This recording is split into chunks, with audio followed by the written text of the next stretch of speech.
Let's see who's going to state championships. Thompson versus DLBLC in the Class B softball semifinals.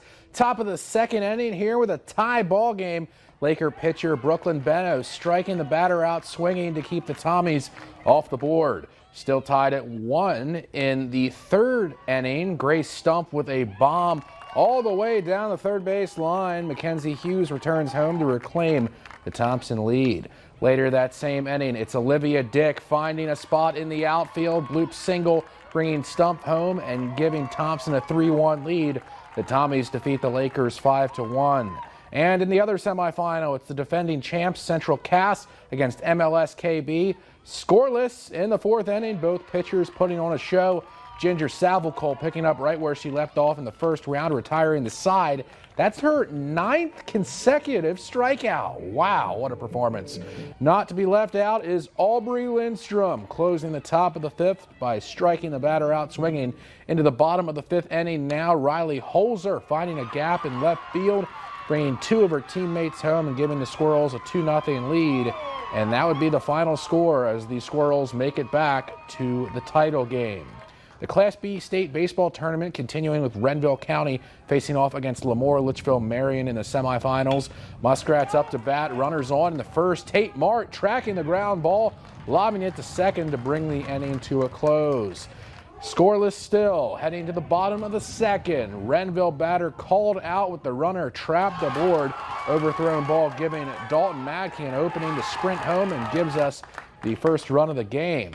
Lobos adding to that lead now. Anthony Hansen gets just enough of this one, finding a gap and bringing Mart home to make it 2-0. The Lobos would survive the Muskrats 5-4. In Class B consolation, Seth Rodacher wins it in walk-off fashion for the Lions over Bulow. Class A consolation between Minot and Grand Forks Red River. Magicians would strike early 2-1 for Trent Greek in the bottom of the first, and he's bringing everyone home. A 3-run shot over the fence and left. Minot leads 3-0. And they weren't done. Same inning. Talon Hebert rips one just past the shortstop, and 2 more Magicians will score. 5-run lead for Minot. Then, very next inning, Minot once again going deep. Hunter Ruziska with a solo shot, but unfortunately, this momentum would not last. The Riders win it 8-7. In Grand Forks, the Majets beat Shanley for a spot in tomorrow's state championship. Elsewhere, Minot's Eden Olson and Sophia Eggy will face off with Legacy's Cameron Beasley and Sierra Knoll in Saturday's state doubles Final Four. Back to Corbett Field for the Sabre Dogs and Sasquatch, picking things up in an eventful 6th inning. Service Valley playing into a 3-2 lead when Alan Greer rips this down to third base line. Bases were loaded, but not anymore. 3 Sabre Dogs would make it home as the throw gets away. Now Greer realizes he can make it all the way around for an inside-the-park grand slam.